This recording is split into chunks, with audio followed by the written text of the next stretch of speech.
Ba-da-ba-ba-da-bum, bum, bum, bum, bum, bum, ba-da-da, da-da-da-da-da-da-da-da-da-da-da. Hey, hey, no, nothing. We weren't dancing. We were just starting the Arena Craft podcast, a show focused exclusively on Magic the Gathering Arena. So quit breaking my balls. And joining me today is none other than the Mr. Concrete Shoes himself, the man who sleeps with the fishes, the man who's never on the wrong side of Jersey. It is CovertGoBlue. How you doing today, buddy? Sleeping with the fishes. Oh goodness, I'm good. It's morning CGB, as you phrased it. I have energy in the morning for some reason. Seems weird. Doesn't seem right to me, but okay. Let's do it. You're dressed up. You look like $1,000,000 carrying the video content. I'm dressed like a schmuck. I mean, hey, this just serves to reinforce the notion that I'm the boss around here. So we've got the brains and the muscle. So today we're going to be reading the complete spoiler for the Streets of New Capenna. Now, the interesting thing about this is that we're getting the complete spoiler like at the same time we usually would, but the set's actually releasing a week later on Arena. So that's an interesting thing to just take a note of. We're not going to actually be able to play this set until April 28th. So I just find that to be an interesting decision they made, CGB. Do you think that they did that to try to help the game stores make a little more money at the pre-release? I think so. I think there's probably an attitude both in a part of WotC and in the community at large that Arena's had it. You know, it's gotten its time. Yes. It's been the company's baby for the entirety of COVID, and now that going to the store is becoming more of a thing that is possible, maybe not frowned upon as much as it was a year ago and 2 years ago, that they want to lean into that pretty heavily. Yep. Which is, I think that's all gravy. It does mean that, you know, all of us here on the Arena Craft podcast just have to wait around, like sitting on our hands and, you know, freaking bullying our little brothers or whatever, waiting for the set to come out. So that's going to be a little excruciating, but who knows? Maybe this will encourage you, the listener, to go and play a pre-release. So that's pretty sweet. Well, dude, I mean, I'm ready to just dive in and, you know, put on the rubber gloves and go do this hit. What do you think? When Arjuna says we're going to read the complete spoiler today, we're not going to read you the complete spoiler today. I got to get that out there. We're looking for the killers, the elite, best of the best, the cards that are probably worth crafting, and maybe the ones that might be traps. A little of that, and I'm sure that, as always, we'll agree on everything, and there will be it's going to go very smoothly. Yeah, there'll be no feisty disagreement on any cards, I'm sure. So if CGB backtalks, he's definitely going to be finding himself wearing a new pair of concrete shoes. Ooh, so okay. with no further ado, let's get into it. We have these just sorted by set number, so we're going to go through the different colors here, and the first card that we're going to talk about today is Depopulate. So this is a new sweeper on the block. It is a rare sorcery in white. It is 2 white. Each player who controls a multicolored creature draws a card, then destroy all creatures. This reminds us of Shatter the Sky, which saw plenty of play in the Theros Beyond Death format. And I expect this card to see play, especially after Doomscar rotates out. What do you think, CGB? There are things I really like about the card. Obviously, it's a Wrath, you know, a good old Wrath of God in plenty of situations. My favorite, I think, is for the ladder, just for best of one ladder, because you're always going to have monocolored aggro decks near the top of the best of one ladder. So they're not going to draw cards off this unless they play like hybrid mana cards. So that's fun. As far as this in a heads up with Doomscar, I don't think you're on 0 depopulates 4 Doomskars always. Mm. It is kind of important. Doomskar's only an upgrade to this in a matchup where A, the multicolored thing would hurt you. And B, you have to have the Doomskar in your opening hand to foretell it to get the reduced cost. So you're taking turn 2 and 3 to invest into your Doomskar. If you don't have the Doomskar, if you need to draw it, it's better to draw a depopulate. I think that that's an important note. I do think that after rotation, you'll see more of it. I also like that it's each player who controls a multicolored creature. So if we build our deck in such a way to make multicolored creatures or tokens, some of them might be cheap, some of them might have dies benefits, some of them just may be good cards we want to put in our deck, like an old Rustine kind of value play, and you just depopulate and you get a card. As long as you're getting a card, then even if your opponent gets a card, you're not going to feel too bad about that. So it's a good sweeper that I think will be written off at first as a Wrath with a downside, but this could be Wrath with upside if you play a good value multicolor creature and your opponent plays mono white. So I like this card. It's true. I mean, especially with Bant being a kind of a positioned tricolor pair in the format, I could easily see that deck playing creatures and depopulate. So yeah, really interesting. How do shield counters affect our judgment of this card? Them shield counters. So a few things. One, your shield counter would prevent it, and you draw a card if it's a multicolored shield countered creature. So that could be fun. But that's cool. Same can be said for the opponent. So this kills a shield counter, but not a creature with a shield counter as it currently stands, because it's a destroy effect, not an exile effect. Yeah. So it'll just be interesting to see how that plays out. It's anyone's guess as to which of these shield countered creatures end up appearing in the format. But I think at least one of them will be a staple. So that might change the playability of Depopulate. All right. Next card. CGB, you want to read Extraction Specialist? Okay. I will read Extraction Specialist. Now, I'm going to warn you. The bar is high because the first thing I'm going to say is the casting cost is 2 and a white.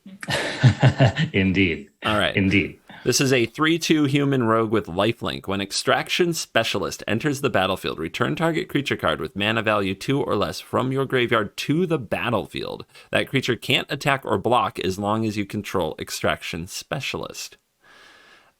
What a card. Yeah. It's a 3 mana 2. It's 3 mana 5 value worth of stuff. 2 of it can't attack or block, but things don't always need to attack or block to affect things, right? You can get back a Spirited Companion, draw a card. You can get back Luminar Gas Pirate, and this is a 5/4 life-linking threat the next turn. You can get an Esper Sentinel.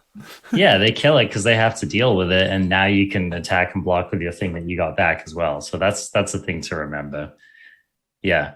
Yeah, I think this, I don't know whether this card fits into like the current format that we're looking at, but I definitely think it could be a player. 3/2 lifelink is not something that you can stop paying attention to, especially in like a racing kind of a scenario. If people can continue to do like anvil shenanigans and whatnot, this could become like a more important keyword. And yeah, I just think that this, being able to get back a Luminar Aspirant or your Thalia or any other important creature in the matchup, especially, if Depopulates are flying around, next turn you can drop your Extraction Specialist and get a board presence back. I don't know whether this card sees play on day one, but I think it could see play eventually. Yeah, really cool card. Sweet. All right. Let's talk about Giada, Font of Hope. This card's definitely been making waves, and some people have even called it the best tribal card of all time. So setting the bar there, buddy. I know. So Giada, Font of Hope, 1 and a white, legendary creature angel at rare. It is a 2/2 with flying and vigilance. Each other angel you control enters the battlefield with an additional +1/+1 counter on it for each angel you already control. Ooh, that's a different line of text. I actually didn't read that correctly the first time, and now that I'm reading that, whoa, Nelly. And then it also has this other ability, tap to add white. Spend this mana only to cast an angel spell. So CGB, I think you'll agree, that's a lot of relevant text on a 2-drop. Can I give you some more relevant text? Yes. I just read the flavor text. Yes. Skip forward 30 Yes. seconds if you don't like spoilers for the lore. Okay, just skip forward. The source of the Cabaretti's halo turned out to be a single teenage girl. They're drinking a teenage girl's angel essence. I don't really understand what's going on with this halo thing, especially since like there's another card whose flavor text references the halo like being this living thing somehow that's still doing something. Yeah, it's kind of gross. This whole thing is weird. At first, we all thought it was like drugs. Then it became like streamer's bathwater, and now it's a teenage girl. and the people taking it are the Cabaretti, the ones like throwing the party. This is gag reflex. Anyway, the card. I've got to focus on the card. I'm sorry, that was too shocking. I didn't read the last bit of the lore. Okay. 2/2 flying vigilance for 2. Not trash. Taps for mana. Very not trash. Yeah. The greatest, like one of the greatest Lord effects that we've ever seen. Like and then some. So the next angel that enters the battlefield has a +1/+1 counter because you already control Giada, unless they give us a 1-drop angel. God knows. Yeah. And then after that, the next angel you cast has 2 +1/+1 counters if you have 2 angels and so on. And it's a legendary creature, so it can be your commander. I know we're the Arena Craft podcast, but these things matter these days. They really do. I can't tell you. People like playing commander and then trouncing other people. It does make its way into your local game store. Whether or not it makes its way into a top-tier archetype, it's a lot like how Limited used to unveil the Edgewall Innkeepers before the standard players figured it out. You know what I mean? Yeah. So, yeah, indeed. These things matter. People are definitely going to be trying this in Historic. We already have a precedented Angels deck that does pretty well in that. This into your 3-drop, what's the stupid 3-drop angel Righteous that everyone Valkyrie. hates? Yeah, so this into Righteous Valkyrie is a hell of a start to your curve. Legion Angels got more Legion-y. Oh, baby. That's nasty. Now, one thing... Yeah, go ahead. It doesn't say non-token. I'm so used to things like being restricted. Yep. So Starnheim Unleashed, Amiria's Call. Wait, so does Starnheim Unleashed like proc each consecutive angel? I don't think so. They enter at the same time, right? Yeah. And they enter with the counter. So it's not a trigger in that way. And I suppose it's already control. I don't know. Interesting. If that stacks, it would be insane. It curves into Legion Angel, and the white mana that you tap it for can cast Starnheim Unleashed. Yes. Overall pretty good. The only downside on this card is it doesn't have that usual Lord effect of like I played out a bunch of things and then I drop it and it buffs the team and I win that turn kind of a thing. Yep. So, that can be a drawback, but I think pound for pound, this has got to be an upside rather than a drawback, right? I think so, because Angels generically, they come in hot, right? They're big. They're not like you have to make a tribe like vampires, a lot of small vampires bigger and stronger, or zombies. Like Angels are typically a 4/4 from the jump. So yep, indeed.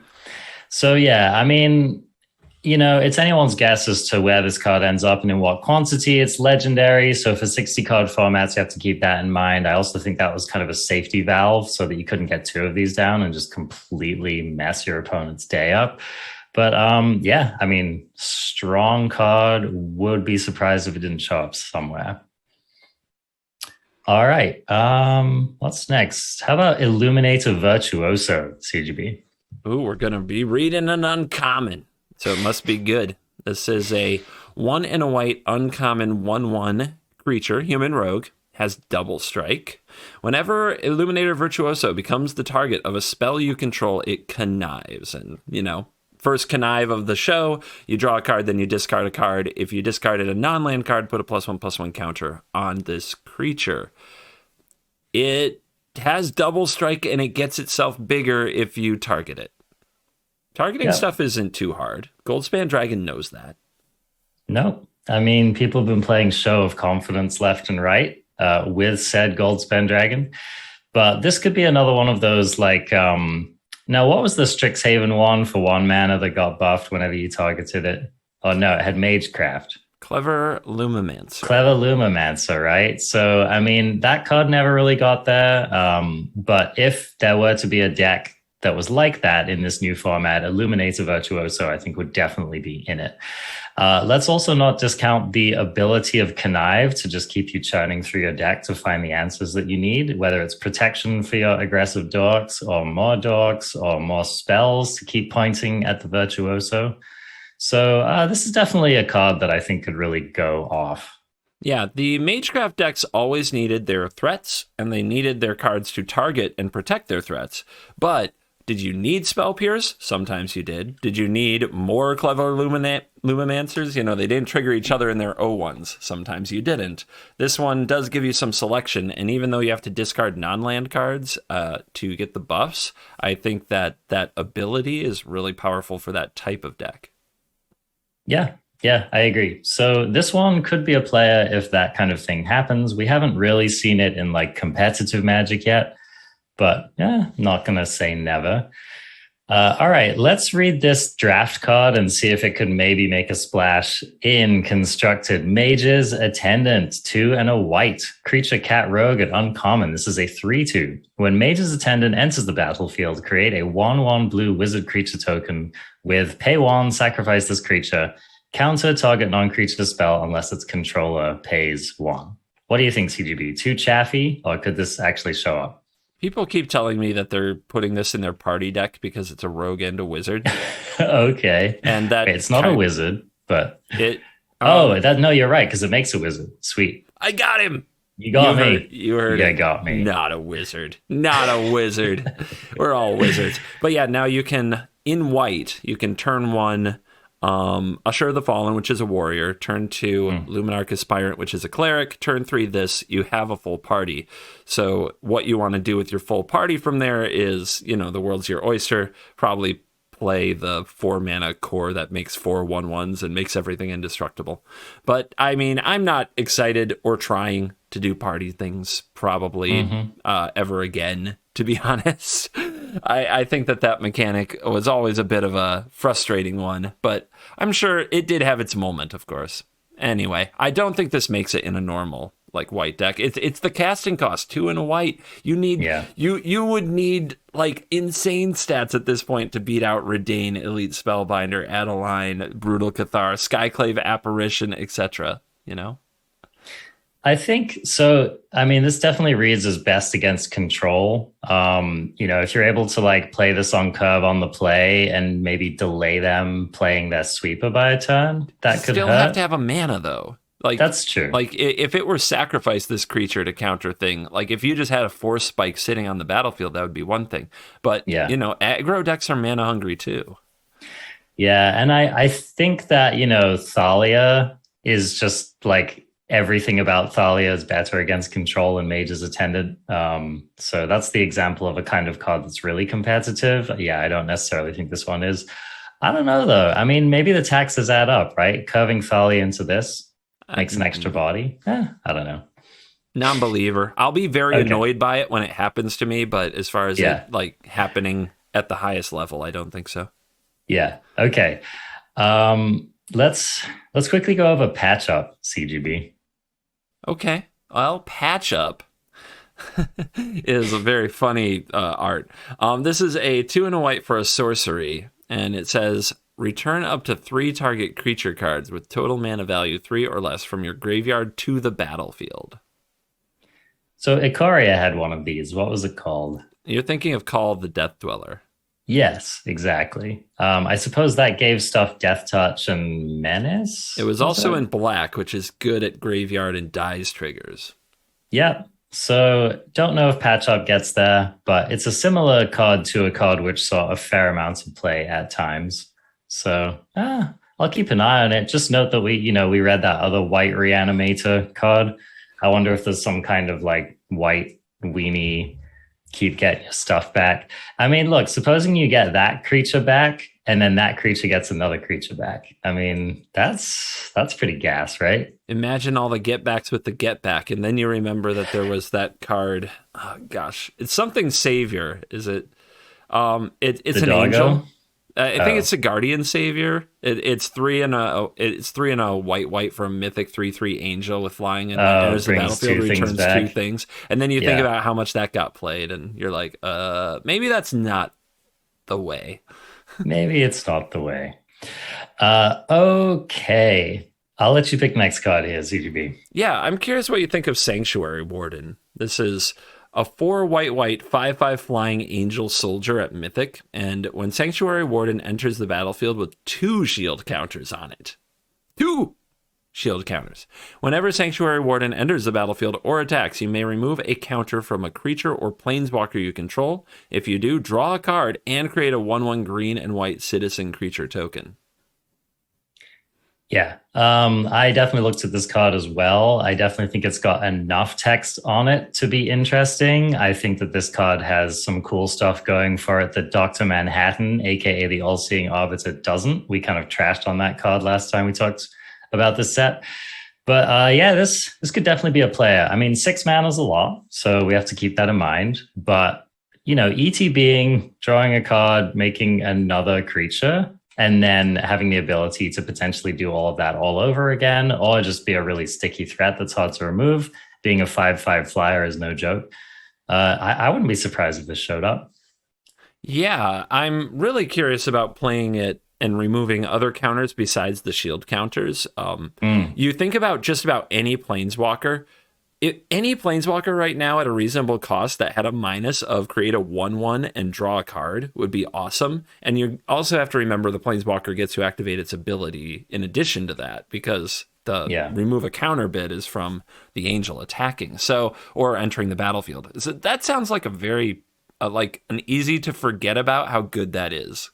You know, kind of. Oh yeah, especially with the Wandering Emperor in the format. So that thing's, you know, dispensing counters. You could easily do something like flash in the Wandering Emperor, you know, put a counter on something, next turn put a counter on something else. You're already able to get some more value out of your Sanctuary Warden kind of a thing. So yeah, I mean, definitely some powerful cards. You know, the mana cost is the main issue with this card. You have to be thinking about a deck which, you know, white decks have tended to be aggressive, or maybe doing the kind of go wide like Orzhov thing at the moment. So this card doesn't necessarily slot into any existing archetypes in a convincing manner. But, you know, there's some ramp in this set. There's a lot of stuff going on in this set. So yeah, very powerful card to keep an eye on. All right. So the Reservoir Kraken is, first of all, a Kraken. So that's cool. People yell release the Kraken in every set now. Have you noticed that? Every set has a Kraken?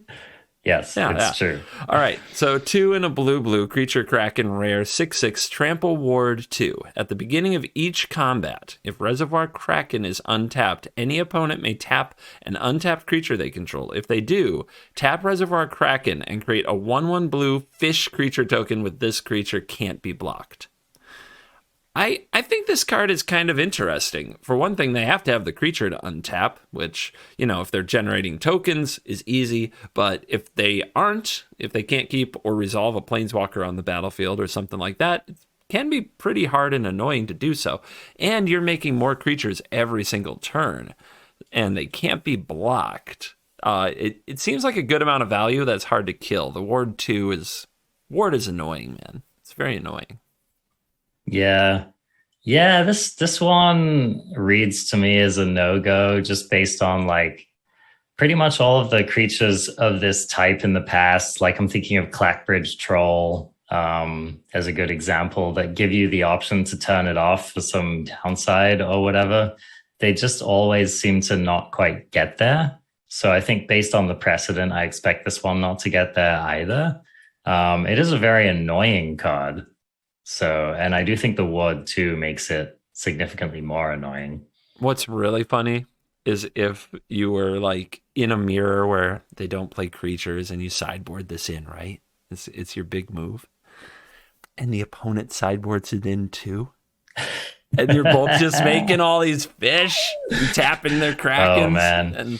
And you're both sides are getting more unblockable. That would be pretty funny. All right, so let me ask you this, because we're seeing a lot of fish in this set. How powerful do you think these fish are? Like unblockable 1/1 creature tokens. We've been seeing them fly around with Kaito a little bit. I mean, how do you rate one of those? Well, I rate it higher the more you can play with Kaito, because Yeah. that really is kind of the best use for it. They've been surprisingly effective. When I played with Kaito the first time, I was like, I'm never making a ninja. It's a terrible token, terrible use of my 2 loyalty when I could be looking at more cards. And then the more I played with it, the more I played that card, the more I made the ninja. And the more the ninja would go over there and just pick off a Lulth on 1 loyalty, or keep the opponent from dropping a Lulth and minusing it for spiders, or they'd play Sorin and they'd make the vampire, and then I'd play Wandering Emperor and I'd plus it, and now the unblockable ninja kills the Sorin. And that became such a normal thing that happened that now I'm just wheeling and dealing ninjas. So I think it's better than we think it is. But there's still room in that space for it not to be great, Yeah. Good, not great. Yeah, and I mean the preponderance of cards like, I don't know, Meat Hook Massacre just make little dorky 1/1s less of an upside. So yeah, I mean, super weird card. Don't go out and craft this crafties. Wait for the big brains to do it instead. Let's talk about Undercover Operative. 2 blue, creature shapeshifter rogue at rare. It is a 0/0. You may have Undercover Operative enter the battlefield as a copy of any creature on the battlefield, except it enters with a shield counter on it if you control that creature. So these kind of cards haven't been getting that recently, although being able to make, something with a shield counter on it, that's a pretty substantial upgrade. So, it is. Yeah, what do you think, CGB? I want to copy the Angel Lord, the teenage angel girl. Unfortunately, she's legendary, though, right? So, oops. Well, now she has a shield counter. Did it again. Now she has a shield counter. This is fine. So, all right, you know what I want to copy with this is another card that we're going to read soon, Titan of Industry. Okay. That's going to be a fun time. But basically, yeah, I think if you're playing like any kind of big, finish him, flashy, do cool things kind of a card, then you might consider this card. Yeah, that's a huge point, to be honest, because it feels like it's been a long time since Agent of Treachery, right? Where they printed an expensive card that you could cheat into play with a straight up ETB effect, not a you cast this from hand ETB effect, a straight up this enters the battlefield and you get this awesome payoff. Like they haven't given us those huge cards that do that in a while. And Reanimator and cheating stuff into play and ramping into stuff, which I'm sure breaks your heart, has been a losing strategy for a while because of it. But Indeed. If those are back on the menu, Undercover Operative gets very interesting very fast. It does. Yeah, it does. And the ability for it to to copy your opponent's creature in a pinch, I think is important as well. So, if it's really not doing anything for you, like on your side, you might be able to get some value copying like an opponent's Goldspan Dragon or whatever. So not a dead card for sure. Honestly, I think the presence of Glassball Mimic is the biggest threat to the use of this card, because that card is just so good when you want the effect. And it can be a land. It's cheaper than this card. So, However, if you have like some super copy deck, you can just run a bunch of both, and that's pretty gnarly. Super copy deck, let's go. Super copy. Sounds like a tier 1 archetype in the works. All right, let's talk about another card that might be draft chaff, but I don't know. Witness Protection, 1 blue mana for an enchantment aura. Enchant creature. Enchanted creature loses all abilities and is a green and white citizen creature with base power and toughness 1/1 named Legitimate Business Person. So I don't know. There must be a reason for that, but it's got to have a name, right? Yeah, I guess. You need a new name when you're in Witness Protection. It's a flavor win. It is. I think they created their own new meme of Legitimate Business Person. Indeed. Indeed, but I'm sure that a lot of people have been asking you, CGB, the Blue Mage, about this card. So is this draft chaff, or could this actually show up? This could have sideboard spots in Standard, maybe even Historic, where it just turns off things that normally your color combination or your deck would not be able to interact with at a very, very low rate. It's an aura, so you can play it in, say, blue-white auras in Historic, things like that, and get a lot of the triggers that you usually want to get, although some of those come from targeting your own cards, which you're not likely to do with Witness Protection. And I think it will see fringe play in Historic and Standard because it's the cheapest rate we've had for this type of Frogify type effect. It might be the best commander card in the set in a very mean, trolly way. If you enjoy Historic Brawl, I think that this card is in every Brawl deck you play with blue, I believe. Yep. No, I mean, it has a lot of uses. I mean, honestly, even just like turning off your opponent's mana dork, or slowing down their Luminarch Aspirant, there's a lot of cool stuff this could do. So I'll definitely keep an eye out for it. Where do you want to go next? Well, we're rolling into black. Let's just say we only read 3 blue cards. Like yes. That. Ooh. It's not great. I don't think I realized until this moment how bad it kind of got there. You know what I mean? Yeah, there's a bunch of cards we could have read that seem kind of memey and made for commander. Like, for example, the Blue Sun Zenith of the set. We don't need to. We just don't even need to go into it. Yeah, but yeah, like very played, right? Very. I think could be a cool commander card, but not going to get played in 60 card formats ever. A little bleak for blue. No good counter spells, really. They reprinted Disdainful Stroke, but that got another reprint fairly recently as well. So it does look a little bleak. Sorry to hear it, buddy. Yeah, well, we like the uphill struggle in blue, so that's something. Indeed. Let's read Body Launderer. I think people might try to play this card. So 2 black, creature, ogre, rogue at Mythic. It's a 3/3 with Death Touch. Whenever another non-token creature you control dies, Body Launderer connives. And when Body Launderer dies, return another target non-rogue creature card with equal or lesser power from your graveyard to the battlefield. So it's like a growing Death Touch threat, helps you keep churning through your library. When it dies, it gets something back from the graveyard. None of those things are bad, but this does just seem kind of like slow and dorky and not particularly impactful, right? Yeah. The fact that when you play it on its own, it doesn't connive or have any trigger, like when you cast it, is pretty brutal. We've seen people try to make cards. I'm thinking of I think it's like Varys is the 3/3 elf, the venture card that whenever you play another creature ventures. It's like, even with Ward, that card didn't get its trigger very often, So It's hard to expect that you can get a ton out of Body Launderer. And at 4 mana, a 3/3 Death Touch isn't quite on rate, It's no Rankle. That's for sure. So I'm looking at this like a bit of a trap mythic, quite honestly. I'm surprised it is a mythic. Yeah, it looks definitely a little underwhelming to me. So not super excited to jump in and start playing with this card. Black's looking kind of bleak too, to be honest. I think Extract the Truth is interesting. Yeah? Okay, go ahead and read that for us. So I was on the fence about it. Yeah, Extract the Truth is a common, and it's a sorcery, and it's 1 and a black. You choose 1. Target opponent reveals their hand. You may choose a creature, enchantment, or planeswalker card from it. That player discards the card. Or target opponent sacrifices an enchantment.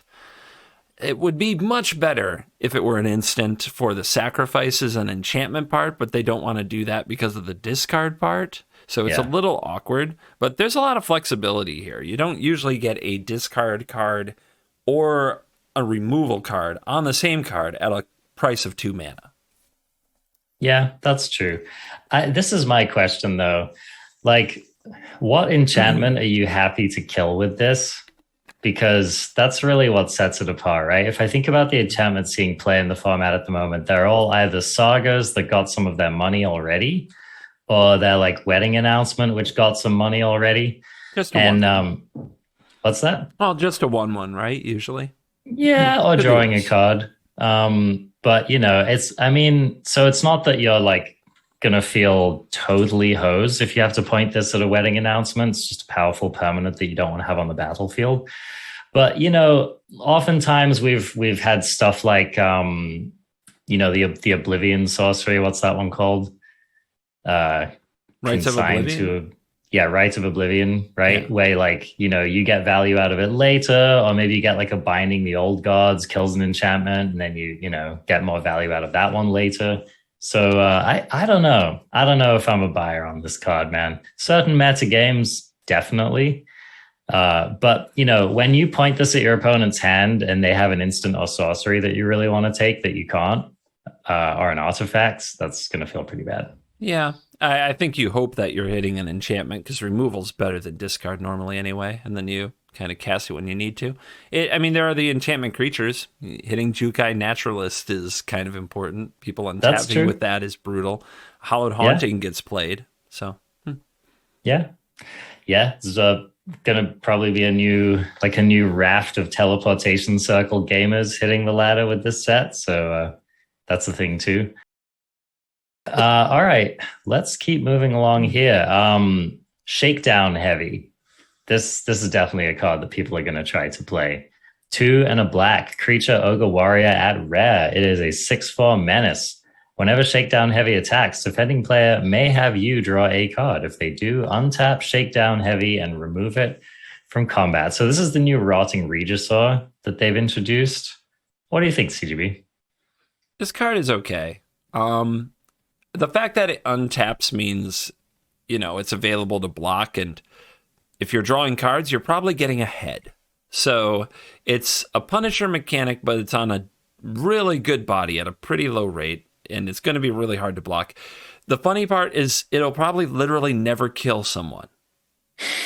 Yes. It'll never actually get there for lethal ever, probably. Yeah. Unless something really bizarre happens. But just letting you draw a card, they're not going to like that. So they're probably going to take more hits from this than they should, leaving them in bad positions. And then they're going to have to kill this eventually anyway. Or you're just going to draw like all the cards you need. So it's a playable card, and I'm curious to see how it fits in. I worry with a card like this that if you're playing pure aggro, giving the opponent time is not okay. You know what I mean? I agree. And I agree. Because your cards are indefinitely, you may be drawing more of them, but they're weaker. That's like the trade-off of aggro most of the time. So it can't go in like a low curve, dump your hand aggro deck like people are probably going to try to build for it. It has to be in something that has some powerful cards, maybe even has some answers, so that if the opponent is just letting you draw multiple cards, that you're not just getting overpowered by their cards coming online, their deck getting to do what it does. So maybe it's more of a mid-range card. Yeah. I when I was looking at this, I was like, I think a skilled opponent will punish you for playing this card, and they'll know how to play around it. I think like a skilled control mage will know when they can let you go up on card advantage and when they can't, when their life total is more important, that kind of thing. So I expect this to be a high variance card in terms of how much success you see with it, depending on the skill level of your opponent. Yeah, if I put myself in the seat, if you play a Shakedown Heavy, I'm just like, I have the mana for, say, a Memory Deluge for that turn. I'm just going to let you have your card. Like, every time I can Memory Deluge, I'm just going to pick out better cards than the random things you'll draw off the top, and I'll just wait until I can Wrath. Totally. Yeah. So, yeah, really interesting card. Cool design. We'll see if it gets there. All right. How about Tenacious Underdog? Yeah, Tenacious Underdog, 1 and a black for a 3/2 rare human warrior, and it has Blitz. So for 2 and a black, you can pay 2 life to cast this spell for its Blitz cost. It gains haste, and when this creature dies, draw a card. Sacrifice it at the beginning of the next end step. You may cast Tenacious Underdog from your graveyard using its Blitz ability. Ooh. I mean, that's a 2-drop that keeps being a problem, right? Like if you're playing like a reactive deck, this card is going to be a pain in the rear. You're basically going to have to like take it out of that graveyard somehow, or you'll probably lose to it. Oh yeah. The way I think of this card, it like is torture for the decks I like to play, for control decks. Just absolute torture, because their life total is rarely in jeopardy. So that every opportunity you get, you can blitz this if you don't think it will get exiled. And I compare it to activating a creature land. Like that's kind of the play pattern, right? If you're playing aggro against control, you play some threats, they wrath, then you activate your creature land and you hit them. And hopefully they're dead or really close to dead. With this card, you activate it, you bring it back, you hit them, but then you also draw a card. Whereas usually when you're activating your creature land, you're not making any other kind of progress in the game. That's the price of creature lands. They're very good at, kind of giving you a mana sink, but they don't get you further ahead in the game, and the risk of them is that they die. And you're worse off than you were before because you spent your whole turn putting mana into the creature land. With this, you get the card.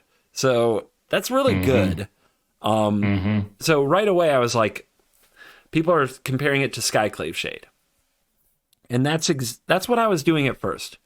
And then I was like, no, it's definitely not quite a Skyclave Shade. Skyclave Shade just always comes back and does the same thing unless you're sinking 5 mana and now you have a 5/3. But it can never block. It's always terrible on defense. And this, drawing cards. Drawing cards is great. This is really good sacrifice fodder because you can get it back later. It's good to sacrifice when you bring it back.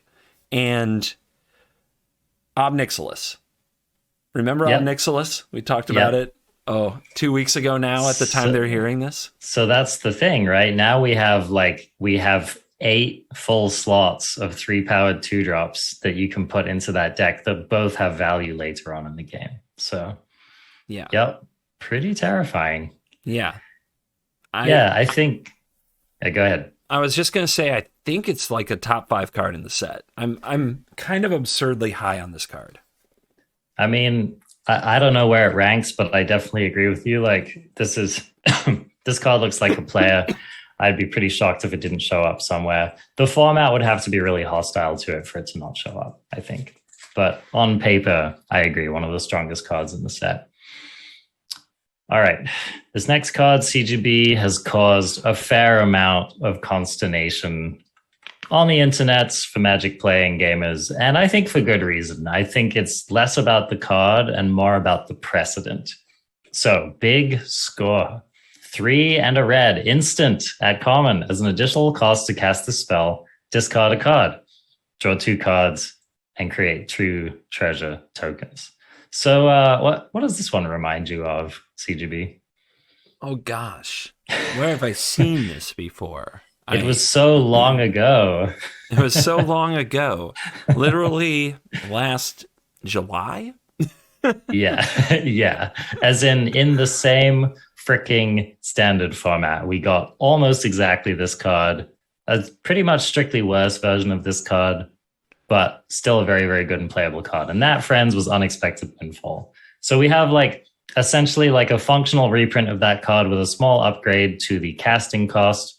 May end up being a big upgrade as this is a 3-color set. So I just what do you think about the precedent of that? Why does it feel so bad, CGB? Well, I'm angry because I am sick of I play a lot of different decks, Arjuna, but I love experimenting with the variety in control decks, even within the popular archetype that I like to play. I like Dimir control. I like Azorius control. I like Esper. I like to play all of it.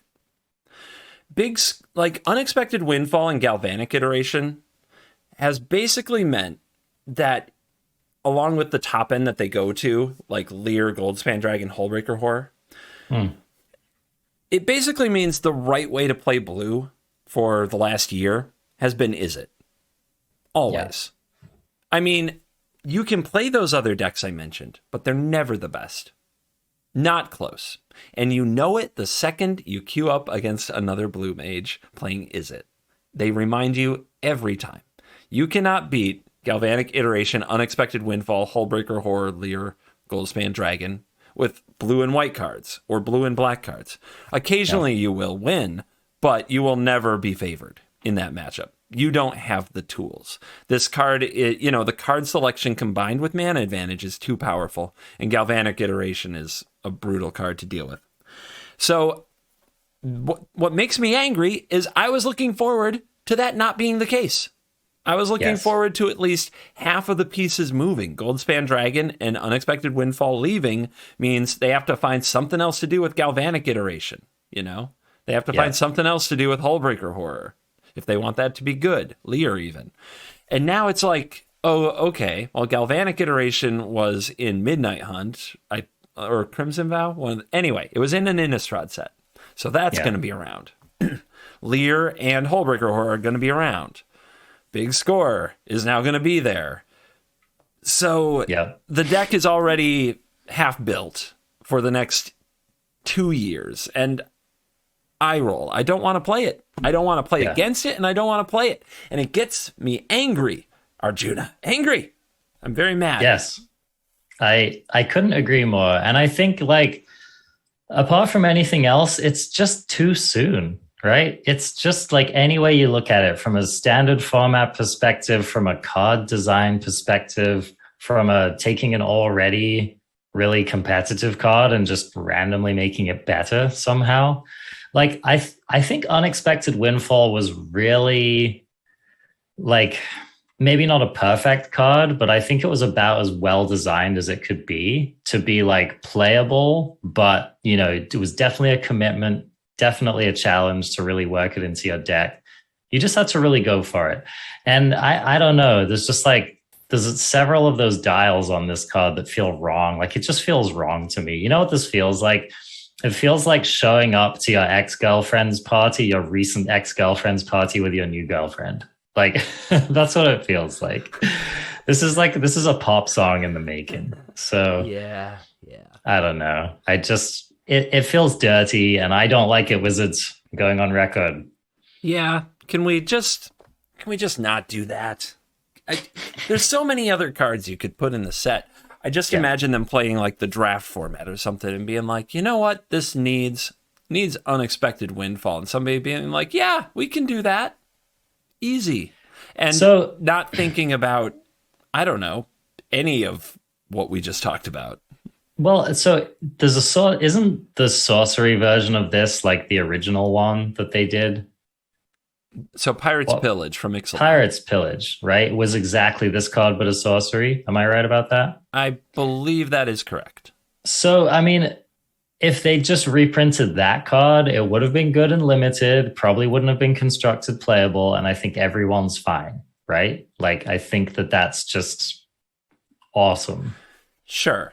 Yeah, I see where you're coming from. Yep. But why did we have to basically power creep the already very powerful card? Yeah. So, it's just meh. Makes me angry. All right. Just touch on this one quickly. Glittering Stockpile, 2 and a red. Artifacts Treasure. Tap, add a red, put a stash counter on Glittering Stockpile. Then you can tap and sacrifice Glittering Stockpile to add X mana of any one color, where X is the number of stash counters on Glittering Stockpile. You got their stash. They found a stash. Hey, we got the stash. I don't know, man. I mean, big red decks are going to love this card. Decks playing that the Invocation or whatever it is that brings back 6 mana's worth of red spells or instant sorceries. I'm not expressing myself very well, but I think Calamity. Invoke Calamity, right? I don't know, man. Maybe it's a meme, but I could see this card you just it's a mana rock for a couple of turns, and then you go off and win the game. What do you think? For now, it competes with Celestis, which is probably the best 3 mana rock we've ever seen. So it's going to struggle for a little while. It's definitely going to be a popular Brawl and Commander card because its mana rocks are already great there. And this is a very, very good one because they usually don't come with this level of upside where you can pitch them for a ton of mana later. And in red, it's very powerful because you can bridge into big X spells, just whatever your fireball can be. So this might get Crackle played with power. Yep, Crackle with Power's around for a little while longer. Yeah, this will probably see play somewhere, but it probably won't be ubiquitous, and I'd be surprised if it was at the really highest level. Yeah, I think that's all that really needs to be said about it, but a cool card. I'd be surprised if it didn't show up somewhere. All right. What do you think of Goldhound? Yeah, I was on the fence about reading it, so let's talk about it. I'll read it. Go One into in it. a red for a 1/1 artifact creature treasure dog. Yes, first strike and menace. This is a common, and it also has the ability to tap and sacrifice Goldhound to add 1 mana of any color. Yeah. So it's a lotus petal that also attacks and blocks. Yeah. You can't sacrifice it the turn you play it because it is a creature, it has summoning sickness. But I mean, it's kind of a lot, right? I mean, to just get a body, something that is a body that can be mana at some point, can automatically, it kind of spins your head. Like, that's a lot of interesting text. It is. Yeah, it is. It reminds me a little bit of Shambling Ghast, right? I think it's kind of like the red Shambling Ghast. Sure. You know, but it kind of fills in a different thing. I mean, this could definitely go into Anvil decks, I could see, especially if those, you know, if someone's making like a little bit more of a costly Anvil deck, like a little bit more of a mid-range Anvil deck. Let's say they're trying to make it Mardu and play Showdown of the Skalds. I don't know. But that's a kind of deck that I could see this going into. I see people reading it and being like, when are you going to want to, like, what red deck, what creature deck is going to want to sacrifice their 1-drop, you know, for a mana? And let me tell you, just if that comes to your mind, I can see why. Because in your ideal world, you're curving and you're smashing, you know, because that's how creature decks work. But just get a little notepad. I've got mine right here. Get a little pen. Okay. And while you're playing Arena, every time you come up 1 mana short of the cool play that would swing the game, just put a little check. All right. Yeah. And imagine that you could sacrifice a 1-drop that got in for like 2 or 3 damage, right? To get that mana. I think this card is better than it looks. It's also an artifact, which plays really well with cards like Patchy, the Patchwork Automaton, and various other synergies from Kamigawa. Yep. I totally agree. Also, think about this. Think about how many times your 1-drop just ends up getting blanked by some random thing, right? Your opponent just plays a 1/2, just, you know, they put just enough on the board to where your 1-drops don't matter anymore. That can be a perfect transition from your early game to your mid game, right? You know, exactly like you said, you crack him for some damage. This thing has menace, so it's probably not getting blocked in the first couple turns of the game. And then, you know, right around the time when it starts to become obsolete, you use it to cast your Goldspan Dragon on turn 4, and you feel good about that too. So another thing to note, if you play a Goldspan Dragon with this out, it can sack for 2 mana. So because it is a treasure. Because it is a treasure, right? Oh, smooth like butter. I think that works. Yeah, right? that does. Yeah. Yeah. So anyway, yeah. Anything else that has treasure synergies, which is like this entire set, basically. So yeah, interesting card. Wouldn't be surprised if it ended up being a player. You know what's funny about all these treasures? Have you ever heard a mobster say the word treasure? No, I don't think I have. Try it. Give me some mobster accent and be like, we're getting our treasure. We're sacrificing it for mana. Hey, my cousin, he's a treasure. He's the treasure of Jersey. Okay, there you go. It's cousin's Frankie Valley. Their cousin is always Frankie Valley. All right, cool. Who knows? But yeah, I mean, it's a good point you raised. They just needed riches, right? They just needed that cheddar. So it should have been make a cheese token. God. Honestly, that's what they should have done. They should have tokens that are cheese, cheddar, score, you know, whatever. Yeah. The dough, the whatever. And that's what they should have. It ain't treasure, it's cheddar. They can all be like treasure, unquote, you know, like this is an artifact / treasure, but You know, Yeah. they should all have, like, the tokens should all have these names, and what they should make should be these names. Because I can't picture mobsters saying the treasure. We're getting to the guys, mount up. We're going out. We're getting to treasure. Yeah, all of the non-native English speakers listening to the show are just like, what the hell is going on right now? But anyway, fun times on the ArenaCraft podcast. How about, I don't know if this gets there, but Rob the Archives, 1 and a red sorcery, casualty 1. Exile the top 2 cards of your library. You may play those cards this turn. So the you can't, like, not having the clause that you can play them until the end of your next turn is a severe downtick over similar effects that have done this kind of thing recently. But, you know, the ability to, like, sack a dork and look at 4 cards for 2 mana, that's pretty nice, right? When you need something specific. I mean, you'll definitely probably hit a land or 2, and you only get to play 1 because you have to do it this turn, right? So the more lands you hit, kind of the more whiff. But then again, you could say those lands aren't on top of your deck anymore. So if you're playing kind of an old school red deck where now we dig up our burn spell and we win, like, this goes deep. Yeah. No, for sure. So yeah, and, you know, spoiler alert to Crafties, they've put a number of this kind of effect in the set, and they've just been printing more cards like this recently. I think they're trying to get, like, more red card draw into standard. Yeah, and they do seem to be flooding us with options, which I don't know. Yeah. This feels like a 1 or 2 of at most, because I think Reckless Impulse is better a good amount of the time, and that doesn't see infinite play by any stretch of the imagination. Nobody's starting every deck with 4 of those. Yeah. No, indeed. All right, moving along here. Okay, how about this one? Unlucky Witness, very similar card. 1 red mana, creature, human, citizen at uncommon, 1/1. When Unlucky Witness dies, exile the top 2 cards of your library. Until your next end step, you may play one of those cards. So note that if you sack this on your opponent's turn, you get more time to look at and potentially play those cards. But yeah, I mean, that's, like, quite a lot of upside, right? If you hit this thing, like, on your opponent's turn, you hit this thing with Deadly Dispute, it's going to give you a lot of options for your next turn. Has Red ever had a 1 mana just value card? Like we think of, like, maybe like Fanatical Firebrand at its best trades 1 for 1. A blood token isn't a 1 for 1 trade. You need another card to turn it into something.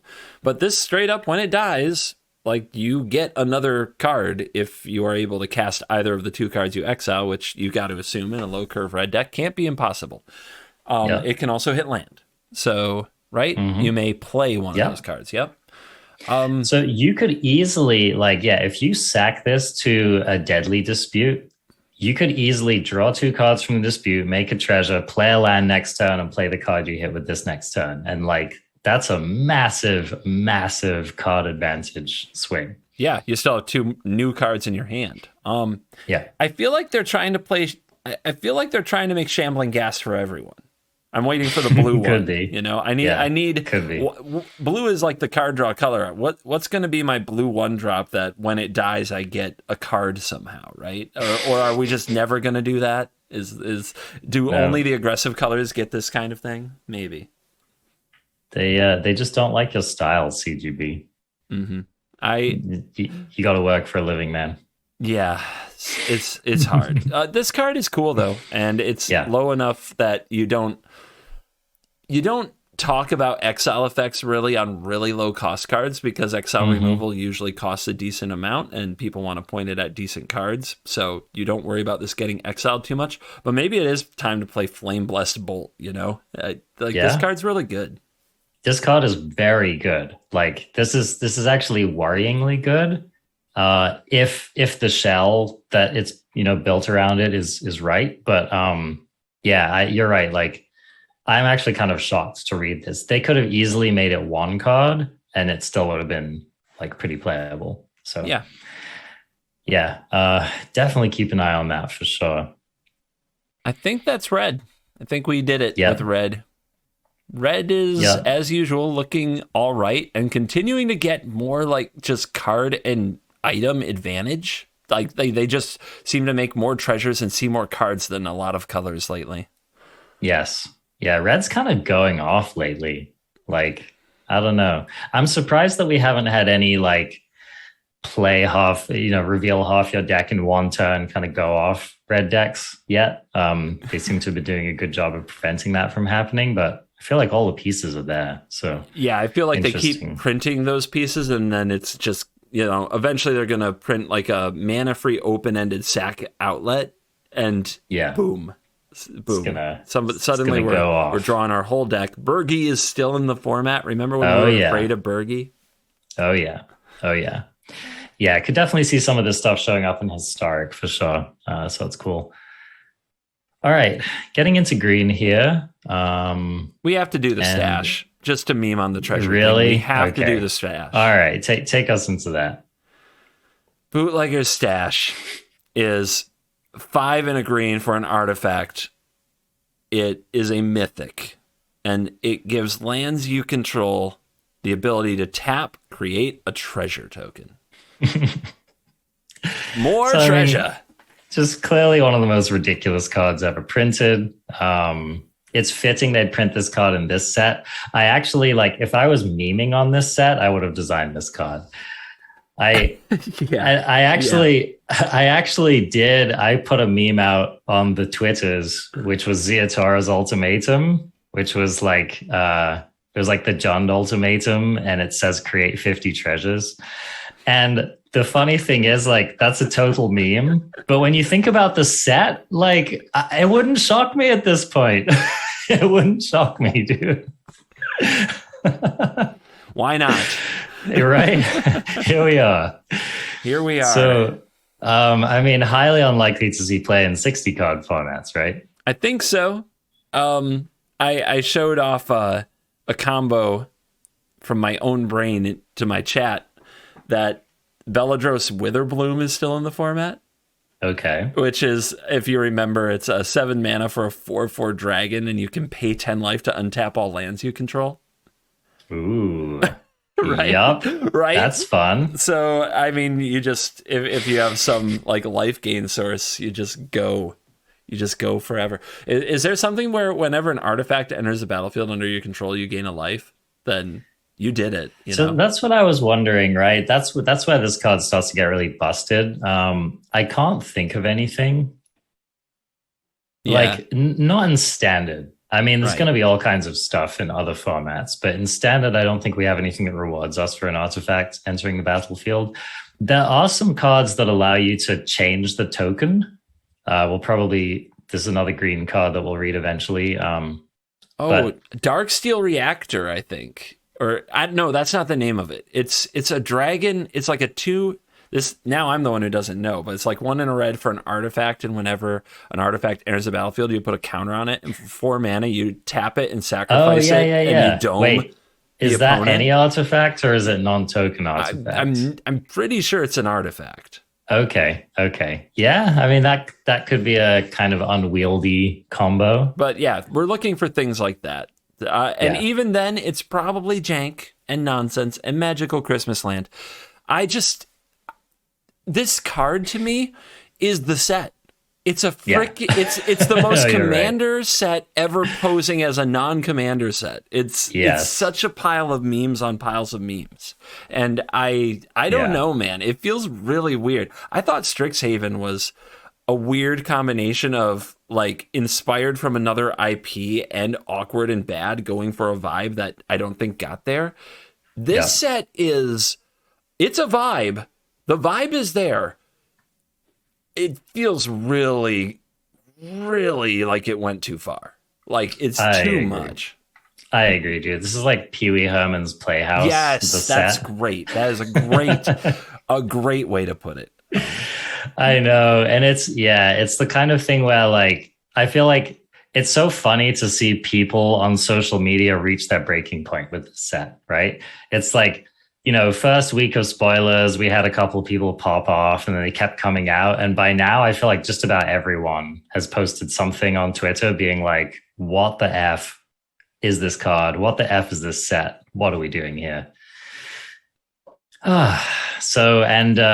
Speaking of treasure, this next card I'm going to read, I think, is no joke, and it is a treasure card. So let's get into that. Jewel Thief, 2 and a green, creature cat rogue at common, 3/3 vigilance trample. When Jewel Thief enters the battlefield, create a treasure token. So just a solid little value creature. It's going to clog up the ground. In aggressive decks, it's going to keep moving your game plan forward. In reactive decks, it's going to give you the mana to do stuff. Defend your planeswalkers, defend your life total. Looks like a banger to me. I definitely plan on putting this card in decks and seeing how it plays. What do you think? When I had this card on stream on Thursday, I said this is going to be Arjuna's pet card. Dude, for sure. For sure. What does this card not do for you? I love it. Well, see, I like the comparison of this to Briarbridge Tracker, which sees some play, but not a ton. Oh, Jewel Thief, not close. Let's go. Are you serious? I'm not sure that I'm serious, but I will say this, that, okay, I think this is a good split between you and me, CGB, because you like card advantage and I like mana advantage. And I think so this is what I posit, right? Is that I think that Magic lately has been more about mana advantage than it has been about card advantage. And it's one of the reasons why in all seriousness, I think I would pick Jewel Thief over Briarbridge Tracker in the average deck that I would like to build. Now, obviously, you're the grind master, and so Briarbridge Tracker is a perfect card in a situation like that. But I think it's a fair comparison, and I don't necessarily think that Jewel Thief is the inferior card. Okay. No, you make a good case. I don't know if I'm going to play I'm going to play this card in like all the Brawling Commander probably, because mana advantage I will grant you is 100% more important there. I don't know. On an individual power level, I guess I have to attack with this 3/3 Vigilance Trample a few times and really see and feel the size of the body on the battlefield. Like, is it, because I feel a big difference when I'm swinging for 4 from when I'm swinging for 3, you know? So I got to see where it falls. Yeah, I agree. I think this is less of an aggressive card. In my mind, I see this as like a defensive ramp card. You know, I've played a lot of Quandrix Cultivator. I've played enough Quandrix Cultivator to know the value of a creature that makes mana and is thick enough to tangle, thick enough to make your mono white opponent respect you. So yeah, Jewel Thief for me, like, kind of dots the I's and crosses the T's, as it were. You know, it could end up being, it's always interesting with cards like this. Either they get there or they don't. So like when Innkeeper was spoiled, for example, we were like, is this card good? Maybe, maybe not. That card turned out to be an absolute staple. And I think this card could be every bit as much of a staple as that card is. But we will have to see. I mean, think about this, like in Gruul aggressive decks, being able to drop this on 3 and then just drop your gold span the next turn and get in there, like it sets you up quite well, I think. I'm really curious, based on your take on this card, what you'll think of another card that's coming up. It's going to be fun. Okay. Very good. Speaking of the next card, I don't know what it's going to be. I'm on my way to Titan of Industry. Oh, dude. Oh, yes. Okay, so CGB, step out of the way, because I don't know if I read the last card, but I'm reading this card. I'll just be in my corner. Hold on. We might be here a while. CGB opens his, what is that, a Pepsi? Oh, no, it's a Mountain Dew, of course. How dare I blaspheme on CGB's soda choices. So, Titan of Industry, in addition to being a sweet card, this is a sweet little play on words. This is basically a skyscraper Titan. The art's super cool on this. The flavor's cool. The pun is cool. Everything about this card is cool. So it is 4 green, a 7-drop. It's a 7/7. It's a mythic creature elemental. It has reach and trample. When Titan of Industry enters the battlefield, choose 2. 2, not 1. 2 of these options. Being first one, destroy target artifact or enchantment, or target player gains 5 life, or create a 4/4 green Rhino warrior creature token, or put a shield counter on a creature you control. So if Titan of Industry resolves, it does your taxes. Like, it's hard to imagine this not having two modes that are going to be relevant on the board you're casting it into. So let's take us into a couple of examples here. If you're getting beaten down, this can create a 7/7 blocker, a 4/4 blocker, and gain you 5 life, which is like, if you're still in trouble against your aggressive opponent, I have to give a hats off to them because they're doing a great job of killing you. If you play against control and this resolves, heaven forbid, you can put a shield counter on your 7/7, make a 4/4, and then just, I don't know, see if any of the other modes are useful to you. So that's going to be kind of a nightmare for a control opponent to have to deal with as well. And then if anyone's memeing around with some kind of silly mid-range wedding announcement, make a bunch of planeswalkers, Orzhov nonsense, you can, put this down and blow up that wedding announcement. You have a 7/7 trample that can hopefully get in there and threaten their planeswalkers. So basically, I'm having a really hard time imagining what matchup this card is not that good in. What do you think, CGB? Yeah. You did well. You sound like you've been preparing that monologue since the moment you read this card. Like you fell asleep. You probably practiced it in the shower. That's what I do when I got a good one. And I'm eager to podcast. I'm like in the shower, being like, "This is how I'm going to describe the joy that comes with this new counter spell." And so I love it. I love the spunk. It's been happening involuntarily for me. So yes, indeed. So. It's the giant body that is hard to remove because you can always put a shield counter on it, and it's an ETB. So this is the thing that is kind of been missing for a while, and in green, which has been very strange. But I do think it's the Agent of Treachery effect. I think they've been gun shy ever since Agent of Treachery to make big body with big ETB. They've just been avoiding it. This is big body. This is big ETB. It's even hard to kill because of the shield counter, as if the 7/7 weren't enough. And it goes on to 2 bodies. So, like, if they Wrath and it's a destroy effect, it's not farewell. Like, it just kills the shield counter. And they still have a 7/7 reach trample. The reach makes sense for this card because it's freaking huge, but that's also huge on the battlefield because the opponent can't attack over the top, and that's where the 5 life is just like even extra gravy. They can't burn you, they can't fly over you, they can't get through you on the ground, and maybe you blow up an artifact enchantment while you're at it for just reasons. It's a lot. It's good if there is Reanimator, if there is cheat into play of some kind, or if there is solid ramp. Like, this is a player. Yeah. I mean, so with all of the spoilers of this set, every time an expensive card gets spoiled, I'm like, is this the new top end, right? Is this the new top end in a green ramp deck? We've been missing it, frankly, for kind of a while.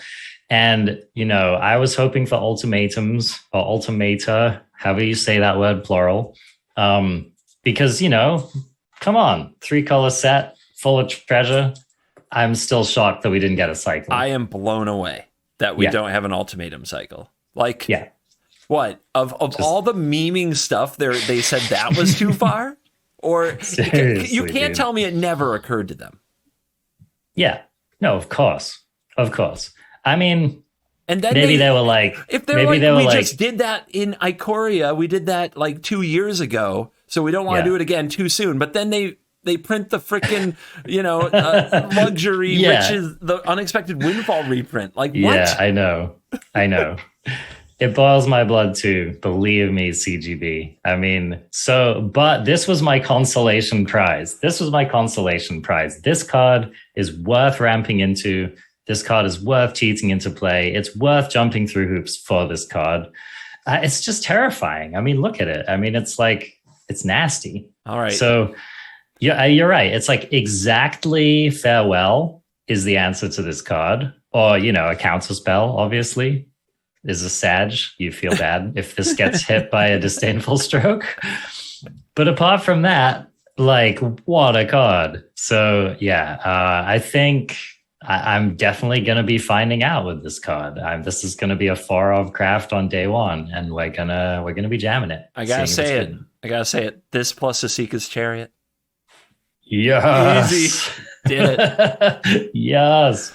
No, We got that. So here's the thing I have to do, and I feel bad about it. Like, I have to ask the Crafty Nation in the comments, guys, do you think that Arjuna will feel bad about his 4 mythic wild cards a week after crafting Titan of Industry? Are we going to get an Arena Craft podcast? If we do, it'll probably be the last episode of this show ever. Of Arjuna just like, I'm so upset that I spent mythics on this. Oh my goodness. I hope not. I really hope not. Let me just put that on the record. For the content, it's all content, but I do hope not. So I'll go on the record by saying that I'm definitely not convinced this is the truth, and I'm definitely not convinced that Green Ramp is back on the map. But this is my best bet, dude. I mean, this, like, since they printed Storm the Festival, this is my best bet for what I'm trying to do next. So yeah. You have this, and you have Vivian on the hunt to just burn some wild cards and see what happens. Oh, baby. Yeah. I'm thinking Titan goes in first. I don't know about Vivian. So take us into this next card, CGB. Is this the card that's going to help us get to Titan of Industry? I'm going to read this card, but I want to hear you talk about this card. Okay. Like from the first moment I saw this card, I was like, help, I need an Arjuna. He will know immediately if this is the truth or the scam. All right. This is Topiary Stomper. This is 1 and a green for a rare 4/4 plant dinosaur creature.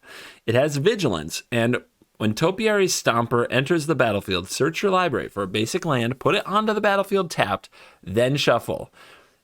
Also, unfortunately, isn't just pure upside. Topiary Stomper can't attack or block unless you control 7 or more lands. I mean, what a design. What a design. It's a total conundrum, right? This card asks the question, am I good enough? I mean, that may as well be the flavor text on the card. Am I good enough? The card that I reach to in order to try to get a gauge for how good this is going to be is Field Trip. So Field Trip basically did the same thing, which is nothing except ramping a land for 3 mana, right? So the question is having a 4/4 vigilance that can't attack or block, but can do other things that a 4/4 creature can do, is having that on the battlefield not doing anything for, potentially a couple or a bunch of turns, is that better than getting, a random learn card? I don't know. It's going to be format dependent. So that's the thing. I was never a huge fan of Field Trip to begin with. I actually believe that out of the two of us, I think CGB was the Field Trip player. So I actually think that you'll have some useful input on this because, I tended to be a like ramp on 2, play a 4-drop, go from there kind of a gamer. But I will say that I've played enough Quandrix Cultivator to know that, mana ramp creatures with decent bodies can actually be very, very important.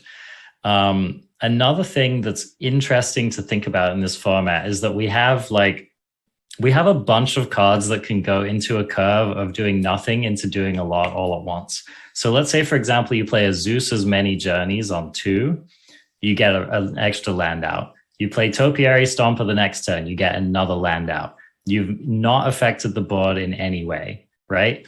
But then maybe the following turn, if I'm doing my math right, let's see. So you played an extra land on turn 3, and then you made a land drop on turn 4. You made an extra land drop on turn 2, right? So you're at 3 mana. On turn 3, you play the Stomper, you're at 4 mana. You can play another land drop, 5 mana. And then on whatever the next turn is, you can play 6 mana, right? So you're already kind of getting there. And then, you could have a turn where you play your 7th land drop, you slam your Titan of Industry. All of a sudden you have your Titan, you have a Rhino, you have a Topiary Stomper, and you have a 3/3 from the Azusa's, many journeys. Anyway, I didn't say all of that very well, but the point that I'm trying to make is that you might have this point in the game where on like turn 5 or 6, you just like turn the corner and all of a sudden you have a massive board presence. Yeah. During that time, the opponent, could be making their small and mid-range creature battlefield, but then all of a sudden they wake up and their creatures are all smaller than yours. Indeed. So again, I don't know. Honestly, I wish I had like a really strong opinion about this card. This is another one where I'm going to craft 4 of them and I'm just going to find out. Okay. Okay. But one thing that I have to note about this, like Topiary, Stomper, and Treasure, not friends. Not friends. So if you're going to be ramping with this card, you need other cards that put out lands. Like, I can't stress that enough. I think, I'm not sure that, like, I'm positive on this one, but I think that you have to be like an Azusa's Many Journeys gamer to play Topiary Stomper. I think that you have to find as many ways as you can to actually put lands onto the battlefield, because otherwise this card is really not going to be good enough. Azusa's Many Journeys, Emergent Sequence, Topiary Stomper, a Field Trip or 2, Quandrix Cultivator, Titan of Industry, something that keeps you from dying. That's what I'm saying, Ren man. and 7? Ren and 7. I don't know. I guess could this crews see Chariot. It does crew Chariot. It also crews Bankbuster, which some people have mentioned. So, so putting vehicles in your deck is a way to not get totally owned playing Topiary Stomper. If you have any fight effects, which maybe don't fit into a deck like that, but you can get some value off of that as well. And then, another thing to note is like cards like this make Tamiyo better, right? You can play some vehicles. You can get this back from the graveyard with Tamiyo and ramp again. I don't know. I'm just memeing around here, but it's starting to come together as a potential deck in my mind. Evil CGB really wanted to interrupt your beautiful story to say, no, because you hit all your land drops in that example. That's not going to happen. This is the problem, right? This is the problem. Is like 1 in 5 games, I'm going to curve out beautifully, and the angels will sing high for the rest of your life. That's what I'm saying. That's what I'm saying. And I've played too many games of Magic in decks like these to think that happens all the time. So.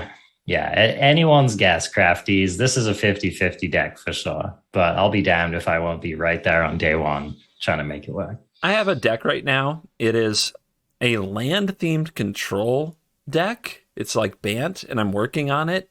This is a current standard MTG Arena deck. It has 35 lands, Arjuna.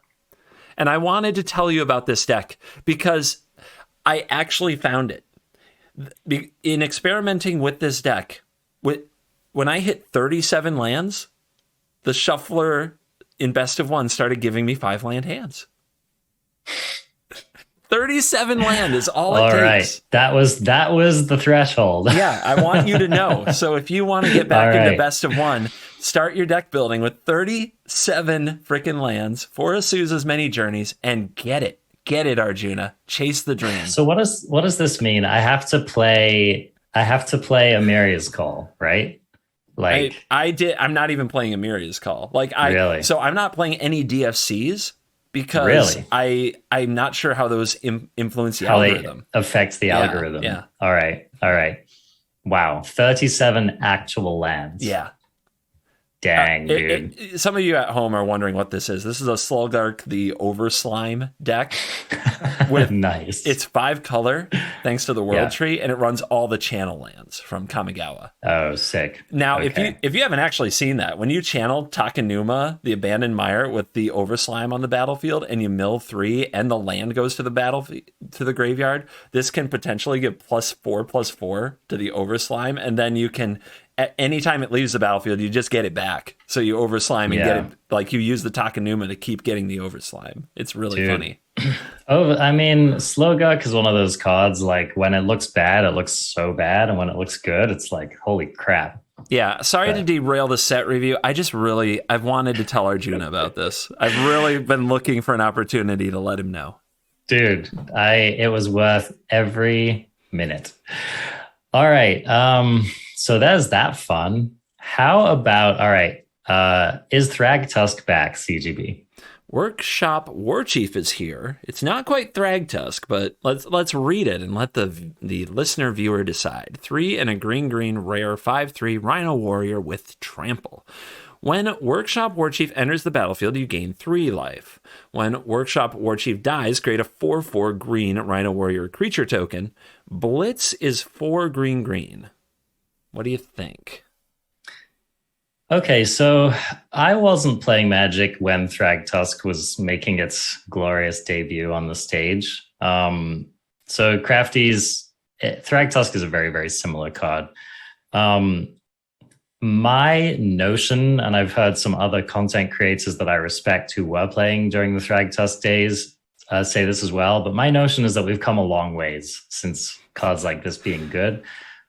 This still just kind of reads like Boomer Magic to me. I think that we expect our 5-drops to do more these days. And the benefits of this card just don't, I feel like they don't quite hold up anymore. So that's my intuition about it. Yeah. Did you know that Thragtusk is in Historic? I did. Yeah. I've played against it. I don't think I've ever put it in a deck.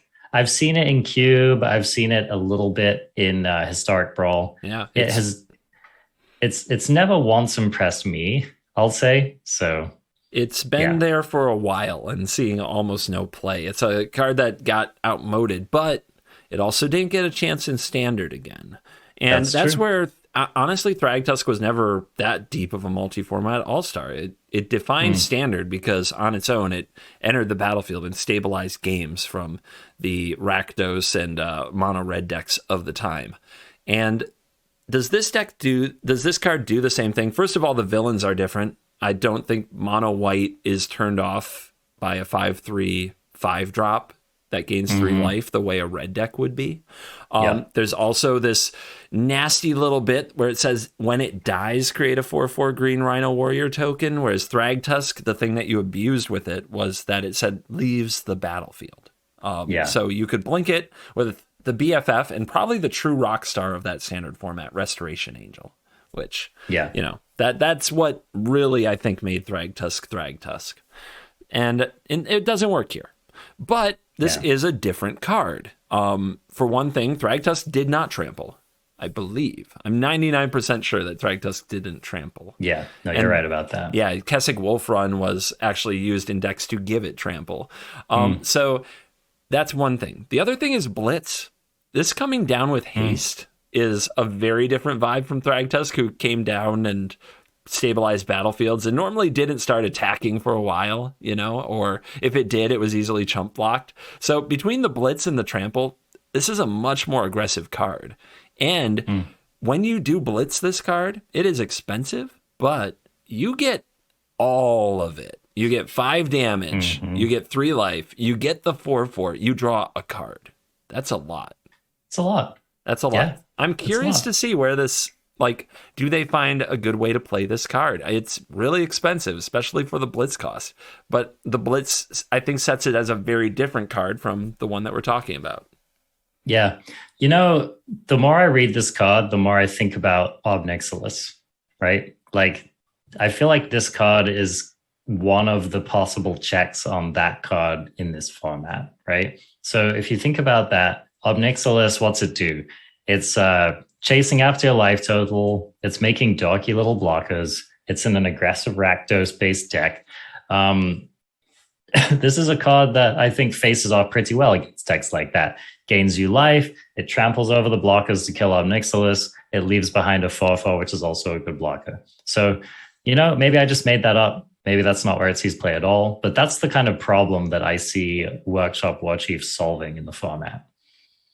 All right, we are into gold, and this set has a lot of gold, so I guess we have to keep going and going at a pretty good rate. But we've talked about a lot of them already, so where do we go here?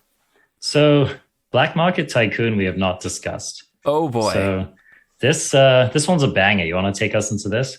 Okay, Black Market Tycoon is a red and a green 2/2 creature cat rogue at rare. At the beginning of your upkeep, Black Market Tycoon deals 2 damage to you for each treasure you control. Tap, create a treasure token. You think this is a banger?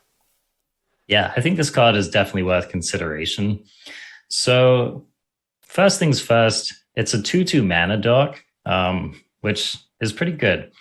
And it's also capable of stacking up the treasure, but you don't have to, right? So I like the fact that this gives you a choice over like, do I want to save some mana and take some damage?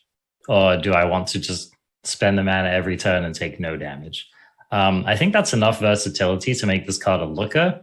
You know, a double colored mana dork is like, yeah, it's always kind of questionable, right? We had Root Coil Creeper, which I've played plenty of, and it can suck to be forced to have 2 colors to get your mana dork out on turn 2. So, you know, I think this one's like not an instant format staple, but honestly, it might be. Like, I don't know, this card could be good. What do you think? If we end up with something like a Corvold, where wherever you sacrifice a treasure, you draw a card, like you get really paid for your treasure, I could see it, but I don't think this is good. Like, I think this is a bad mana dork. Why? Harder to cast, just it's 2/2 on turn 2, not too exciting. You compare it to like Kessig Naturalist, and it's like that card has a lot more text and a bit more upside and doesn't see a lot of play. Tangled Florahedron can be more resilient because you can just play it as a land when you need a land. But if you do stack the treasures, you have to take damage for it. And if you play any other treasure synergy, you risk taking damage for it unless you sack your treasures at the right time. I don't see why you would run this. And if you want mana and you need to fill a 2 spot on your curve, it seems like there are just a lot of better ways to do it. Yeah, I mean, I think it all comes down to like how you visualize your curve, what else is in your deck, stuff like that. But I think that it affords you enough. It has enough like opportunity. I think that there are going to be plenty of times where you're like, I just want to get my Goldspan Dragon down early, and I'm willing to take a little damage to do it, right? I mean, let's not underestimate the fact that like if you make a treasure on turn 3 with this and don't spend it, and then on the next turn, like it's really ramping you. Yeah, I still don't see it, dude. It feels like a worse way to get it, if that makes sense. This or Magda. Nah, that's a good comparison. Yeah, that's a good comparison. This or Innkeeper. Another good comparison. Yeah. But again, Innkeeper only makes 1 treasure, right? It's also a 1/1, so it's just like a lot less relevant. But I mean, you do get the treasure immediately out of Innkeeper. So yeah, I mean, they're definitely competing for a slot. There's no question. Yeah. There's something, my intuition tickles me and tells me this is a good card, but that's honestly my biggest push towards it, is just that I looked at it and something was like, this card's going to be good. But free treasures? Everybody gets free treasures now. We're just not used to it. You're nothing special. You're nothing special, kid. There you go. Go back to Jersey. There you go. All right. Let's see. What do you want to hit next here? I think Endless Detour. Did we talk about this? Yeah. We have not talked about it, and it is very good. Yeah. Okay, so take us into that. Endless Detour is a green, white, and blue for an instant rare. The owner of target spell, non-land permanent, or card in a graveyard puts it on the top or bottom of their library. All right. So Ether Gust is back and looking good. So far I've heard like a lot of Divide by Zero compare. In so much as I'm like, guys, it's not divide by 0 because there's no card advantage. You don't get a lesson from it. This is 1-for-1 for sure. And sometimes it's card disadvantage if you target your own stuff, which is an option, but sometimes it's worth it. So I do get a little tired sometimes of arguing with Twitch chat about why cards are different, especially when they're like divide by 0. Somebody said to me, I quote, divide by 0 was never card advantage.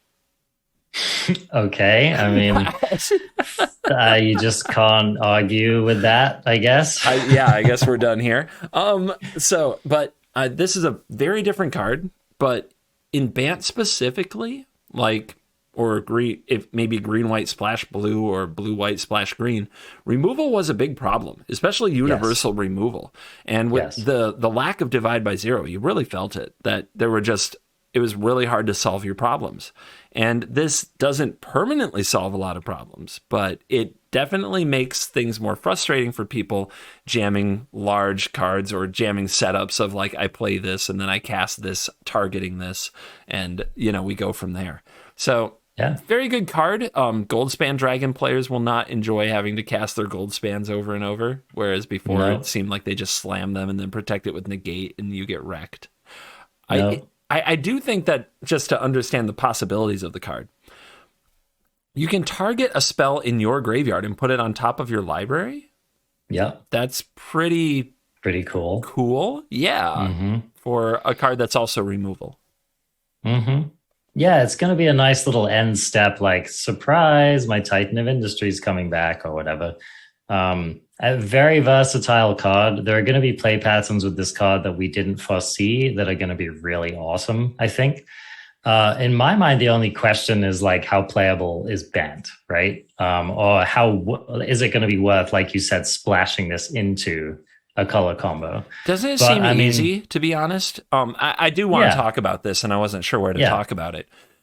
Triome, Chill Land 1, Chill Land 2, a couple pathways. You can have, like, say that you're blue-white, you can have 14 sources of green pretty easily, sacrificing almost nothing. You're right. And then there's a bunch of treasure. So, I think if you want this card, you can definitely have it. Getting this into, like, Esper or whatever, like, that's an interesting question in my mind, right? Is do we, like, splash around for color for this? I don't know.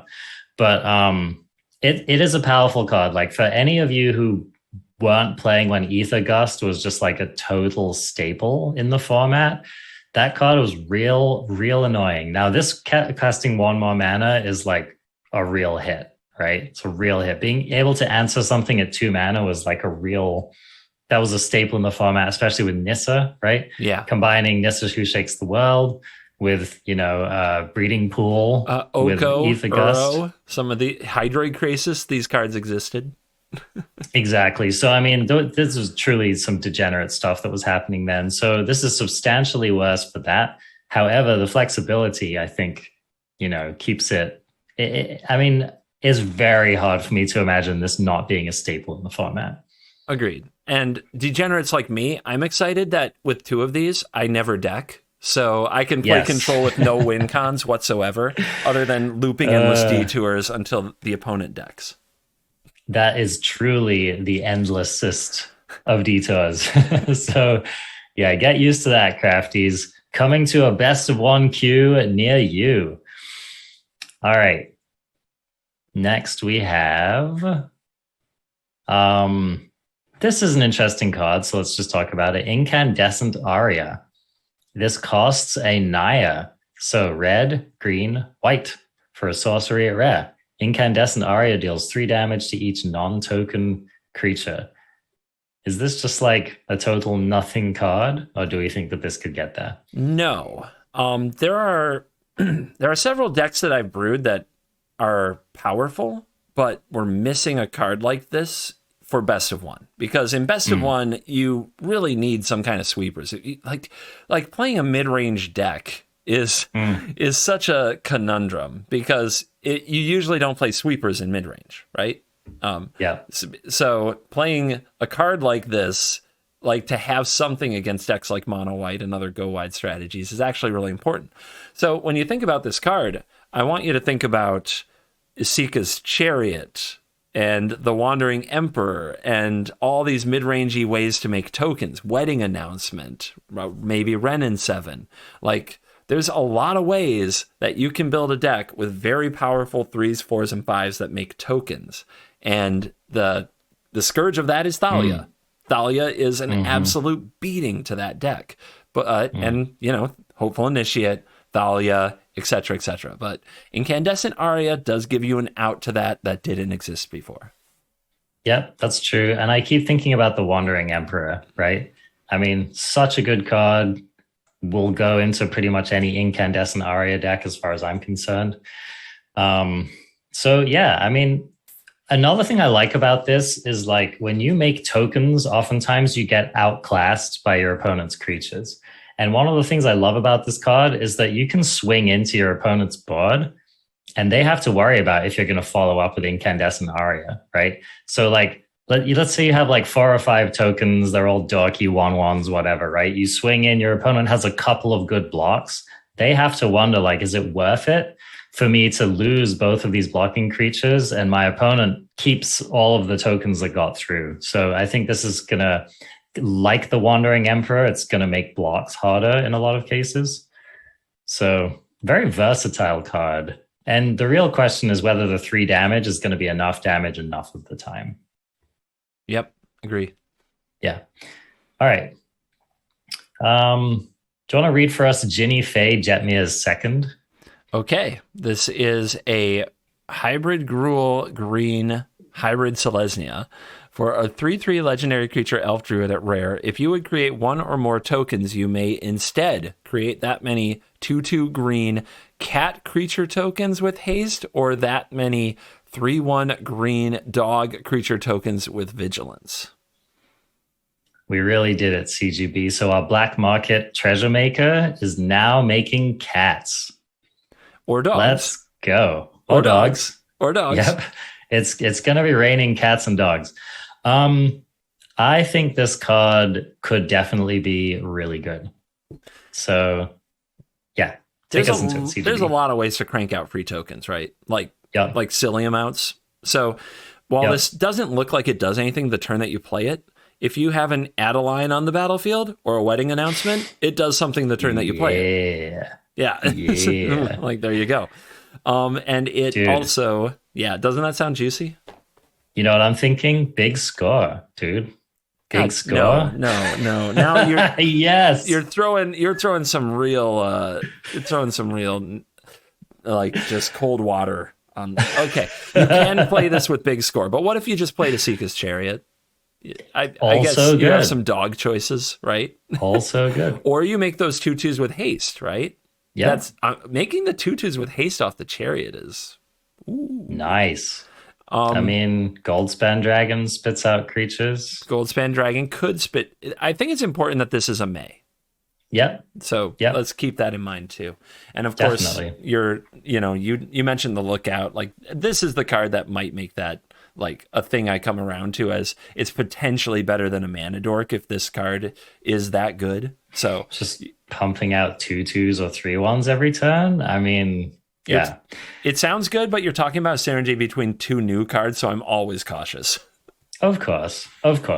I just think like this card could net you so much power and toughness over the course of the game. And it's a 3/3 for 3. I mean, it's reasonable body. You can play in any combination of Gruul, Mono Green, and Selesnya, which is also really cool. So I think this card has a lot going for it. I think people are definitely going to try it. I think there are going to be degenerate board states where people just absolutely go off and it looks ridiculous. So yeah, I have high hopes for Ginny Faye. Oh yeah, this and the green, like every land taps for a treasure. Let's go. Yes. Got there. Oh my God. WinCon acquired. All right. CGB, I'm gonna leave you to read us Lagrela the Magpie and the Enigma, which is this card. This creature costs Bant, which is green, white, and blue. It's a 2/3 legendary creature, human soldier, uncommon. When Lagrela the Magpie enters the battlefield, exile any number of other target creatures controlled by different players until Lagrela leaves the battlefield. When an exiled card enters the battlefield under your control this way, put 2 +1/+1 counters on it. So is this like the best Banisher Priest we've ever seen in our lives? What's going on with this card?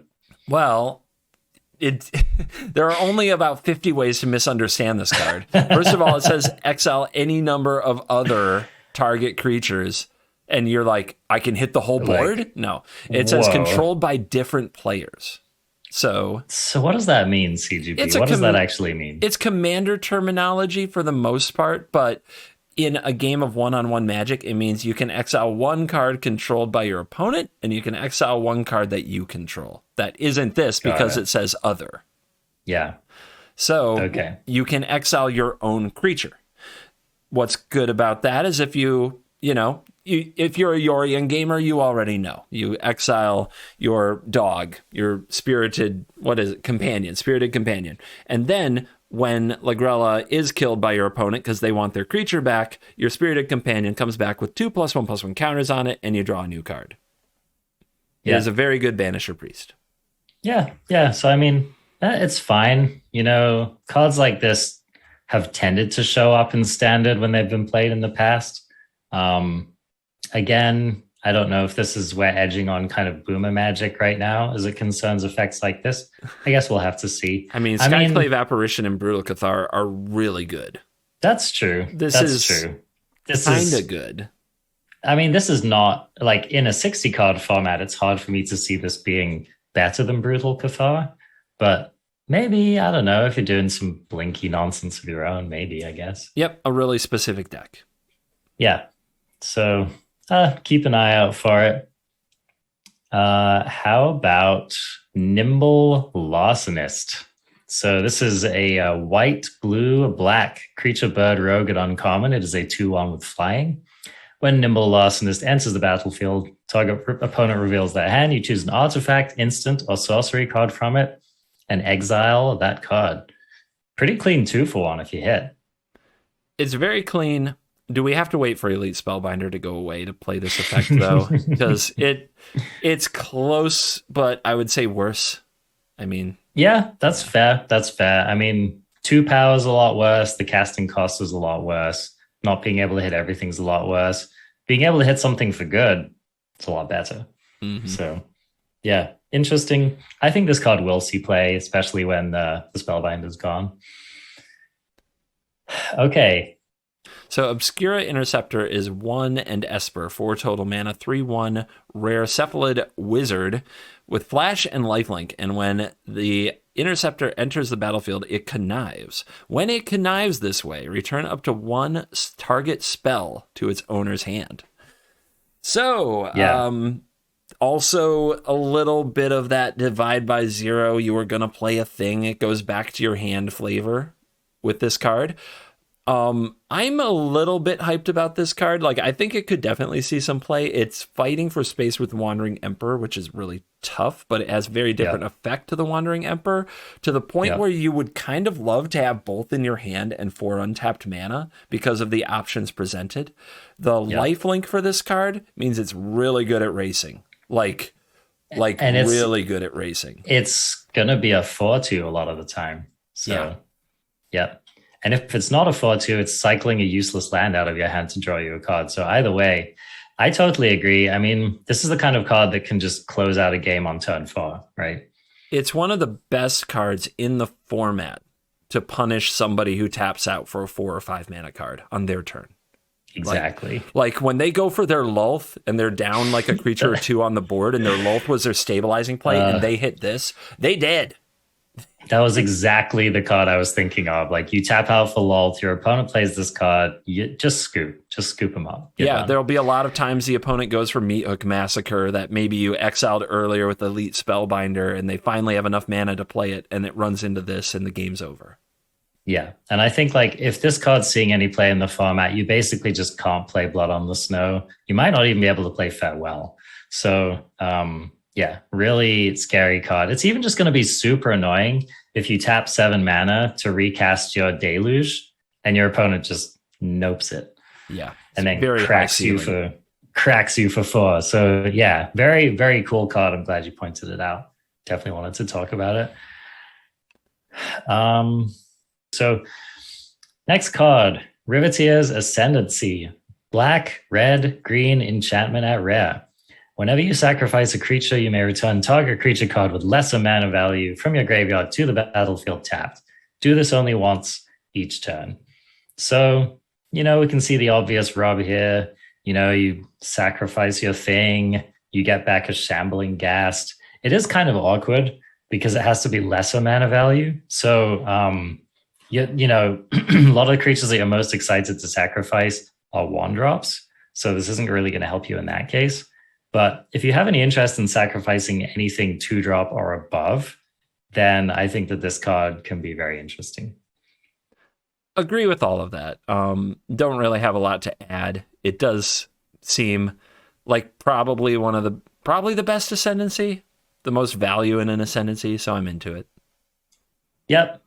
Solid looking card. We'll see whether it gets there. Easily could not, but it also could. All right, let's talk about Tainted Indulgence. This seems like a CGB card. Why don't you read it for us, CGB? So for a Dimir, that is a blue and a black, you get an instant at uncommon, draw 2 cards, then discard a card unless there are 5 or more mana values among cards in your graveyard. I mean, it's a very cheap, like, kind of draw and loot, like a Chartacourse, basically a pushed Chartacourse right away, especially if you're not playing a creature deck. And then the potential that late game you're just straight up drawing 2. Like, I mean, this is an exciting card. Good card, right? It doesn't beat a Deadly Dispute for me in a deck with creatures, but it does in a deck without creatures, and I like those. And I've run way too many Siphon Insights trying to draw bad lands from my opponent's deck to have a play on turn 2. I was just going to say, doesn't this just slay Siphon Insight? Like, that card's just dead now? Not completely. That card has a role, but it's a very narrow one. Like Control Mirrors, I guess, right? Right. Yeah. So, yeah, cool card, not much more to add. If you have a Reanimator thing, it's going to be great. If you're pitching, you know, like a flashback card, it's going to be cool. When you're drawing 2 off of this, you're just going to feel like a god. But take us into this next card, CGB, because I know I go off on this one. Void Rend, I believe that's what you're referring to? Indeed. Yes. Indeed. All right. Void Rend is an Esper. That is a white, a blue, and a black, an instant. And it has the text, this spell can't be countered, destroy target non-land permanent. I am going to pretend that this is the Esper Charm, and that the modes are choose destroy target enchantment, destroy target creature or planeswalker, or destroy target artifact. Yep. I mean, when you're right, you're right. Like, why would you really play the Esper Charm when you could just play this instead? No, this is why the Esper Charm isn't very good. Yeah. Like, this is exactly the reason. Because they were making this card as well. I mean... Yeah. And I want to stress again the splashing, like we talked about with Endless Detour, the ability to get like 14 sources of a third color without too much effort. That we can basically play this in any white-blue deck, any white-black deck, or any blue-black deck in some number. And it is a little risky because you want your removal on time, but it should be doable. So this is my question. Like, I see this and Endless Detour vying for space.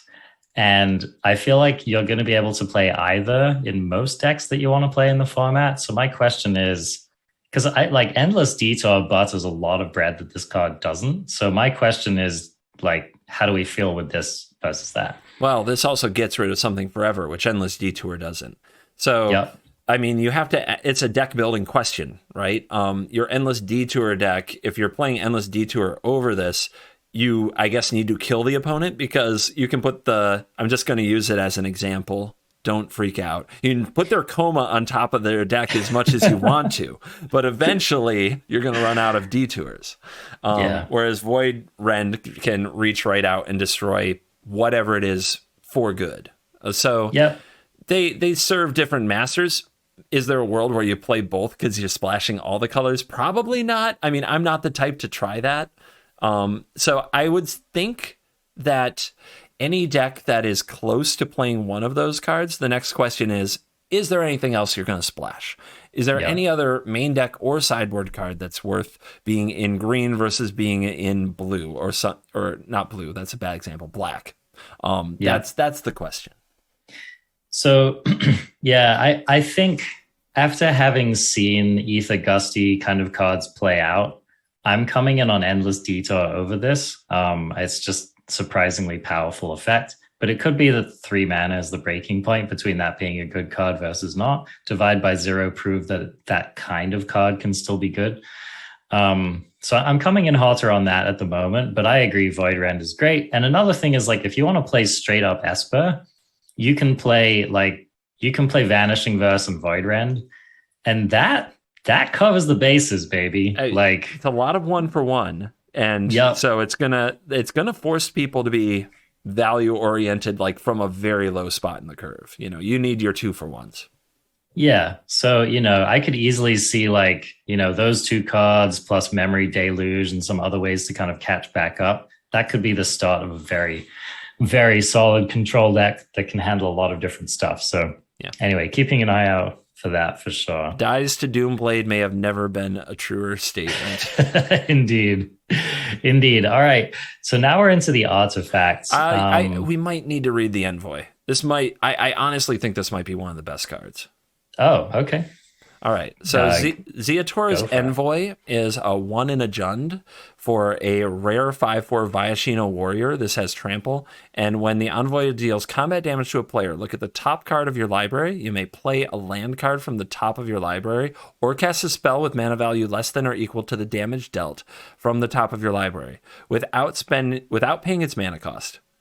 If you don't, put the card into your hand. And this has blitz, and that's why I think it's good. The two and a Jund to blitz this. I think the Dies to Doomblade argument definitely applies here. So I think that this is a card you want to pay the 5 mana to blitz, because this is pretty close to a Bloodbraid Elf.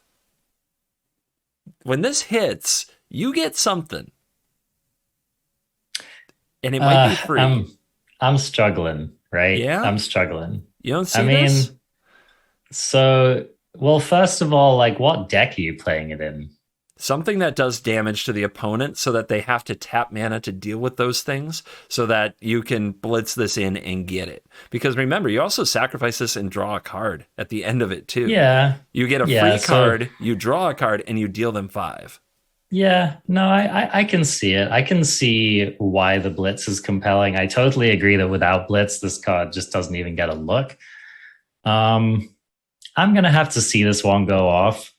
I definitely agree. There are scenarios in which it's going to be sweet and feel really good. Yeah, you'll deal 5. You'll get a free other cool creature or something. You'll draw a card. You'll feel like that was a very solid follow-up to your opponent's board wipe or whatever. But I don't know. I feel like there are a lot of scenarios in which this card is really not very impressive.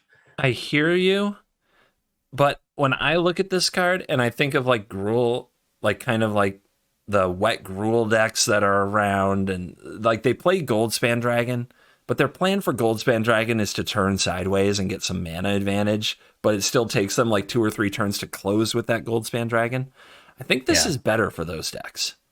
I mean, you put Reckless Stormseeker in a deck with this, and it's a very dangerous threat on turn 4. Halana and Elena, these things true. They just line dish them all around up. Haste. Yeah, and just line them all up. So that is sweet synergy on its own. The opponent has to respect those cards individually. They all get they all usually get some damage, and then you blitz this in, or if they don't deal with it, you play this, give it haste, and you smash in, and you are up a ton of cards and damage. I mean, you're right. Giving this thing haste and just casting it for the regular part of it, like Stormseeker into this, is terrifying. Absolutely terrifying. Halana and Elena into this, terrifying. And you're right, they definitely must answer threats. This is not a legendary, so... Okay, maybe. You're kind of bringing me around on it. All right. This is one of those cards that, it doesn't look very good, but you've made arguments for how it could be good. And let's just also say, if this comes down, your opponent can't immediately deal with it. It is going to take over the game. Oh yeah, so I think that too. In limited, this is going to be nightmare fuel. Yeah, the nastiest, absolutely. So crafties, that's it. I think that you will notice the absolutely massive volume of cards that we didn't read in this set review. And I think that says something all on its own. I'm sure that there are cards that we didn't read that are going to end up seeing play. But honestly, this is definitely the memeiest set since Strixhaven. And this could be the memeiest Magic set of all time. What do you think, CGB? Oh man, you're going up against Homelands. But they didn't know any better. They didn't know any better. There weren't memes back then. This is the most Commander themed, quote unquote, regular set I've ever seen. I think that Strixhaven, a lot of what made Strixhaven bad was that the good cards were incredibly dominated by Eldraine. And all the way through Kaldheim. Time has played out that Kaldheim is also a bit of a beast. In this spot, it's not that the cards are overshadowed tremendously by something like an Eldraine. Kaldheim is a beast, but it's like a lot of these cards are they're clearly not designed to get to see anything resembling standard competitive play. They're designed to make people go, whoa, at the pre-release and at their commander table. And that is usually something that we become accustomed to if we look at commander sets, and not something that normally invades our standard format. So it leaves us reading a lot of cards with a lot of text and then going, why? And the answer is, it's for a different audience. Yeah. The thing that makes me really sad is that, they did a thing which they needed to do, which was to print powerful 3-color cards that were cost-effective enough that would see play. I definitely think they did that, right? Yeah. We have some of those like Interceptor, flying, disruptor thing kind of cards. Definitely Endless Detour and the Void one, the Esper one, right? Yep. So I think they covered their bases as far as getting some new format staples in. I think the place where they really missed was making impressive kind of finisher or super threatening big tricolor spells in standard. And it really surprises me. It's so weird to me that the biggest ramp payoff that I can see in this set is a mono green card. Yeah. I don't get it, CGB. What's going on? Maybe they were going to print an Endless Detour and they knew about Divide by Zero and they were like, well, we could print these cards and try to make them great raid and give people imagination and then just break their hearts because they're going to run into these universal answers. It does feel weird that I was waiting for identity from the families, reasons to play 3-color decks. What I'm leaving with, there are good cards here. I think that the quality of cards that are going to make it in standard is much higher than Strixhaven. Yes. It's not going to feel... I think that people will listen to this podcast and they'll be confused because we talked about a lot of good cards and we just didn't talk about a lot of cards. And here at the end, we sound like we're beating up the set a little bit. And it's because we did have to read all these cards. We just didn't talk about all of them on the podcast. Finding the cards to talk about. We learned from Strixhaven Review. That was the one podcast I think we both wish we had a do-over because we read a lot of bad cards and it depressed us and it got to the viewers.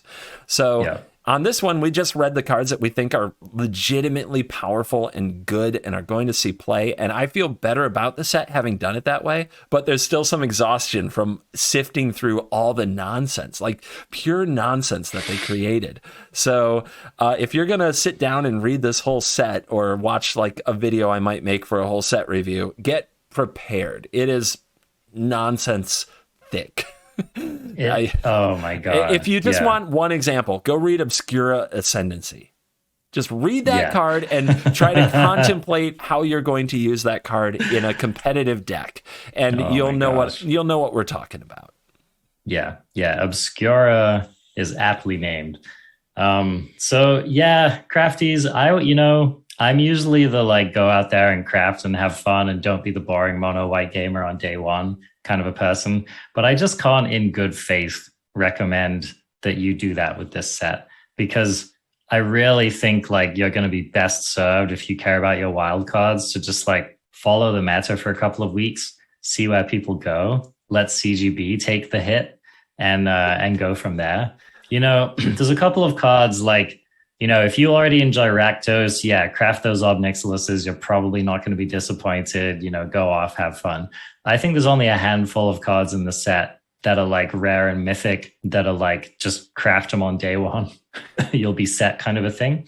So that's my advice to you, stout crafties, is be careful with your wild cards. I hate saying this. I really do. But considering the amount of 3-color nonsense people are going to be trying for the first week if they do craft the cards, it's a good time to play like monocolored aggro and farm. It really is. It really is. Yeah, you'll hit Mythic quick. You'll feel smug about it.